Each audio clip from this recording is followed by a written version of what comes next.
ዓለም ፊቷን አዞረችባቸው። ዓለም ታሪካቸውን ሰረዘች። ጥቁር ህዝቦች በባርነት ቀንበር ስር በቀኝ አገዛዝ ግርፋት ውስጥ በዝምታና በጭቆና ተውጠው ነበር። ዓለም ለጥቁር ህዝብ የሰጠው ስም ተገዢ የሚል ነበር። ነገር ግን በኢትዮጵያ ምድር ከአድዋ ተራሮች ስር የታሪክ እጥፋት ተከሰተ። አድዋ ዓለም የዘጋውን በር በኃይል ሰበረ። ጥቁር ህዝብን ከውርደት ማቅ ያወጣ፣ የታሪክን መስመር የቀየረ ታላቅ ተአምር ሆነ። አድዋ ከመከሰቱ በፊት ጥቁር ታሪክ የሌለው ተደርጎ ይቆጠር ነበር። ዓለም ለጥቁር ህዝብ ዕውቀት፣ ጥበብና ጀግንነት ጆሮን ደፍኖ ነበር። አድዋ ግን ይህን ፊቱን ያዞረ ዓለምን ዞር ብሎ እንዲመለከት አደረገው። ነጭን ያሸነፈ ጥቁር፣ ወራሪን ያሳፈረ ኃይል። አድዋ የታሪክ ጥፋት ነው የምንለውም ለዚህ ነው። የጥቁሮች የታሪክ ወር ሳይታወጅ፣ የፓን አፍሪካኒዝም ንቅናቄ ሳይጠነክር፣ አድዋ ለብቻው ቆሞ ጥቁር ህዝብ ነፃ ነው የሚል ታላቅ አዋጅን ለዓለም አበሰረ።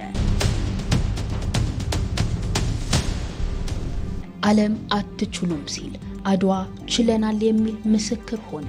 ዓለም ዝቅተኛ ናችሁ ሲል አድዋ ከፍታ ላይ ነን የሚል ማረጋገጫን ሰጠ። የካቲት ወር ለጥቁሮች የታሪክ ወር ሆኖ ሲዘከርም በውስጡ ይህንን ታሪክ ታቅፎ ነው። አድዋ ለጥቁሮች የታሪክ ወር የሞራል ስንቅና ለፓን አፍሪካኒዝም ደግሞ የጀግንነት መተኪያ የሌለው መሰረትም ነው። ታሪክ የኢኮኖሚ ጥንካሬም ጭምር ነው። ለዘመናት ጥቁርነት ከእርዳታና ከችግር ጋር ተያይዞ ሲነገር የቆየውን ትርክት የዛሬው ትውልድ በስራው እየቀየረው ይገኛል።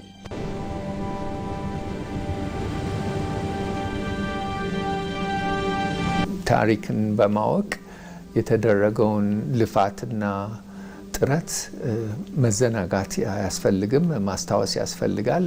ምክንያቱም ለማንነት ትልቅ አስተዋጽኦ አለው እና ቀላል ድል አልነበረም።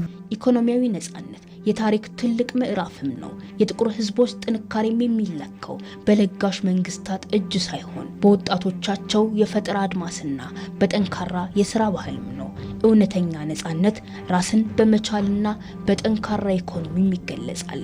የራስን የንግድ ተቋማት መመስረት፣ የቴክኖሎጂ ኩባንያዎችን ማስፋፋትና የኢኮኖሚ ጥገኝነትን መስበር ትልቅ የትግል አካል ሆኗል።